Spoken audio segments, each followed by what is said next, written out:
Hi, I'm Satyendra, your IELTS trainer, and today we're going to see something very interesting in listening module, and it is called map leveling.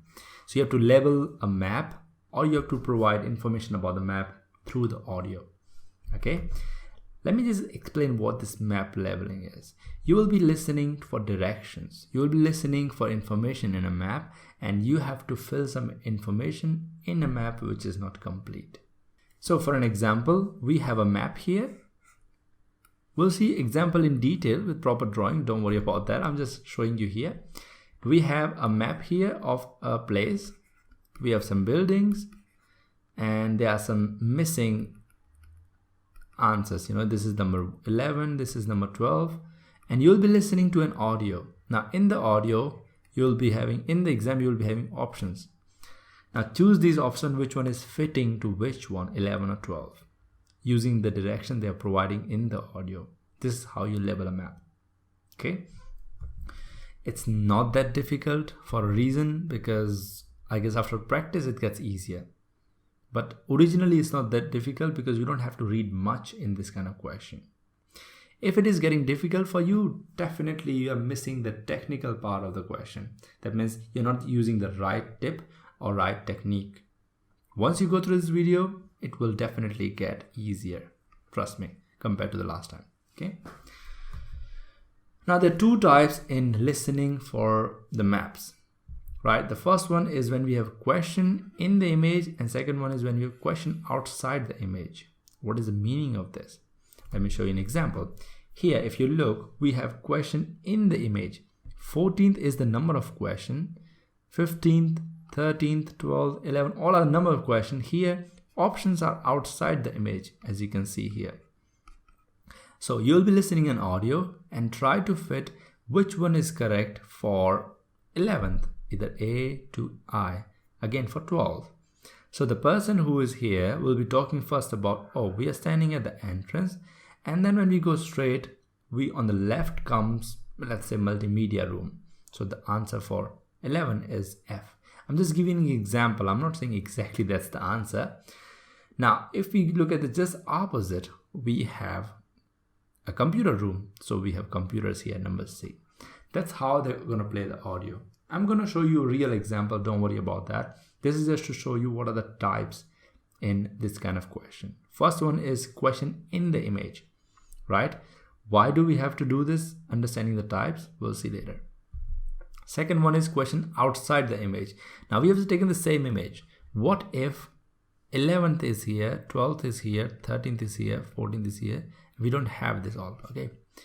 And we have here A, B, C, D, E. Now think about it. Questions are outside, options are inside.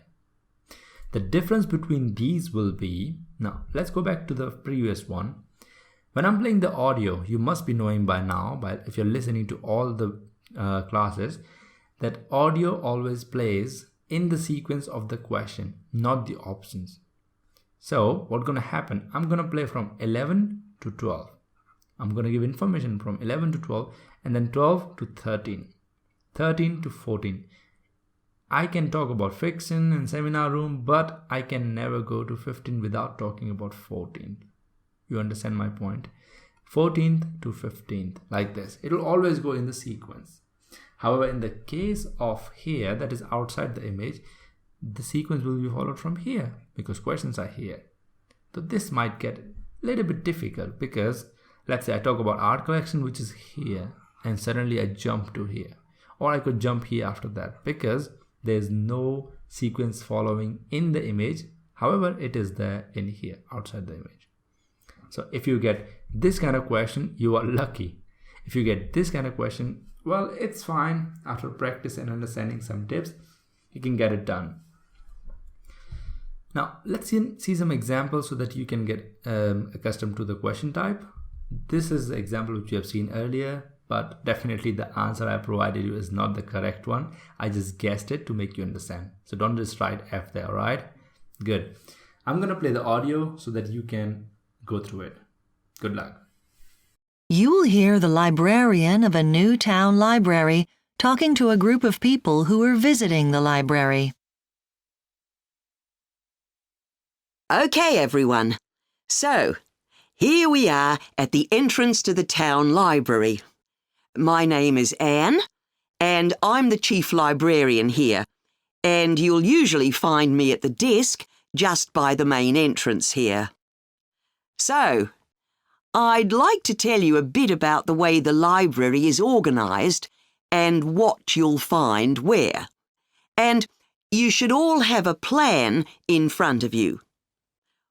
Well, as you see, my desk is just on your right as you go in.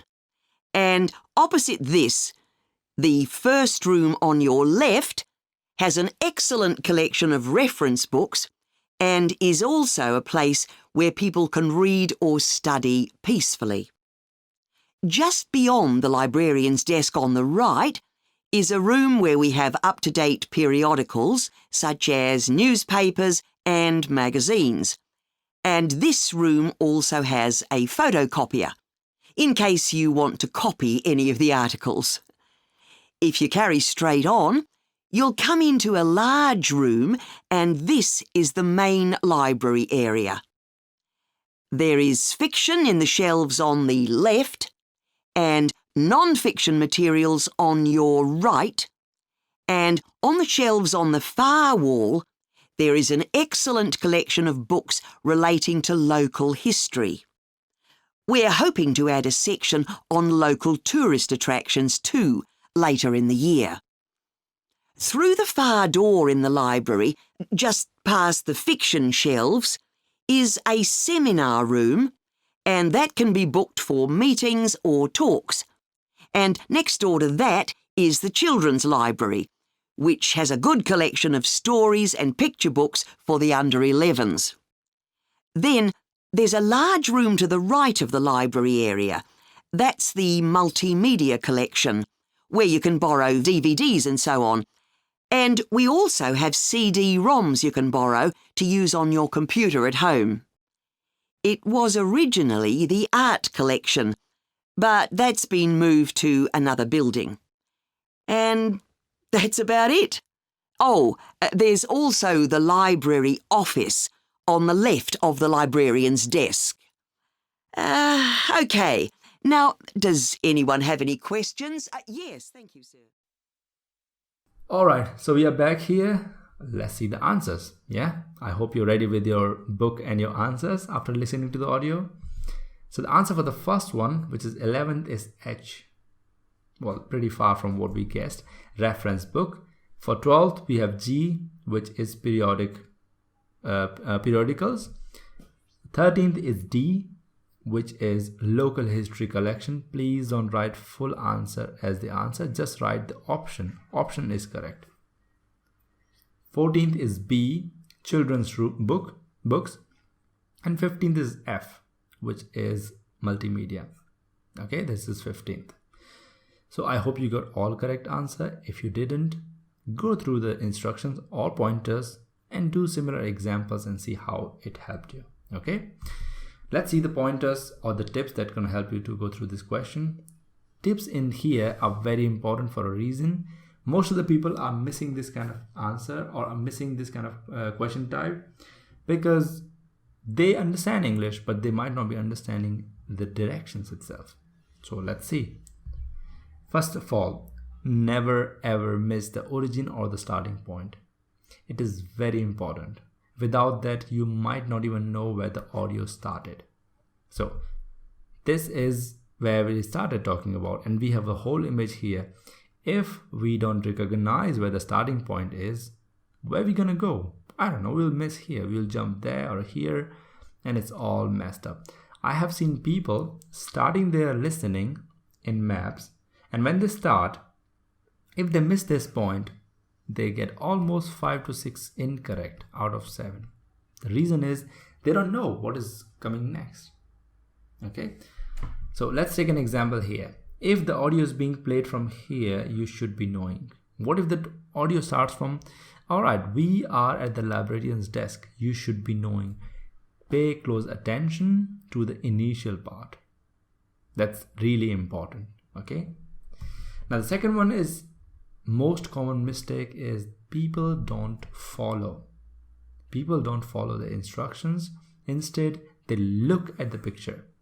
What do you mean by looking at the picture is they don't even put a pencil or their finger at the paper or the screen. What they do is they just look at it as if they have visual memory. They don't. So please use a pointer to follow the image. Let me show you an example. So earlier we have seen the audio, but we'll create our own audio to make it clear. I'll keep my finger like this. So we are at the entrance. Once we enter inside, on the right side we have librarian's desk. But when we go on the left side, we have the reference books. Great. Proceeding, if we go straight, we have librarian area. But below it, on the right side, we have something else. See, how did we follow the whole instruction? And we never missed a point. But if I'm looking, I might miss one thing. And in maps, if you miss one single point, you miss everything. So I suggest you please follow the audio using a pointer. Now a pointer can be a pencil, can be a pen. I suggest pencil though, or could be a finger as well, right? That like I have to just pointer. As soon as I find the answer, I stop, write the answer, and again the pointer continues. So I would suggest instead of just looking at the eyes, use a pointer. Now, what if there are no blanks? Let's say for an example here, there's no answer here, there's no question here. So you might think this is not important. It is really important. The reason for it to be important is to follow the sequence. So for the 13th, I went here, and then from here I went seminar room, and then here. Now see, close to fiction and seminar room, there's nothing. Still, if I don't follow, I might not find this answer as well as this answer. That's the reason I always follow both of them, everything. So these are the landmarks or the information which is important. You should be reading these as well. Okay. As I said, and this same thing came up, that is landmarks. Landmarks are like guiding points for us in images. Right. Keep an eye on the landmark and you will find your way. So the audio is being played not with keeping just the direction in mind. They'll say the close by landmarks or the information points. We call them landmarks in images. For example, we enter on the right side, we have librarian desk. Now you got a reference. Oh, they're talking about this. But the opposite of that is something. You see, reference is important. If you go straight to the line, we get to library area. Oh, they're talking about this point. And we see, look at the right of it, we get non-fiction. If you look at the left of it, we get fiction. But if you go going straight, we find the point. Now look, they use 1, 2, and 3 references in order to provide one answer. And this is what I mean by following the landmarks. Okay, that's going to help you to find the answer easily. Cool. Next one is basic vocabulary related to vocabulary. Basic direction related to vocabulary. I was just focusing on vocabulary and I said it twice. Sorry for that. See, most of us don't go through basic vocabulary because as a non-native speakers, I just need left, right, straight, and up and down. That's it. While finding direction. Rarely we go through cross and go along. So this is the vocabulary. What I want you to do is stop here and just copy all of them and see how they're used. If you don't want this, all you can do is see there's a vocabulary course also created which we have provided you. You can look into it and all of them are explained in detail. Okay, see, go straight, turn left, go past, that means we go cross, all cross, go along with something, right? Around the corner, between, behind, turn back, go back, same way. Now, what I mean by this, I'll give you an example, okay? So when you go to something like this on a road, in between we have some kind of statue. Now, I want to go here and I'm here. In our language, we'll just go straight. Don't worry about the building in between. Just go around anywhere straight. This is not how instructions are being provided. They'll say, go straight. On the roundabout or at the roundabout, take the second exit. So this is the first exit. This is the second exit. And this is how the Google Map uses the instructions. But because we never use these instructions in everyday life, what happens? We don't understand them in the audio as well, and we get stuck. It's important to understand these kind of words while we are going through this kind of question. Okay, good. So lastly, we have confusion with directions.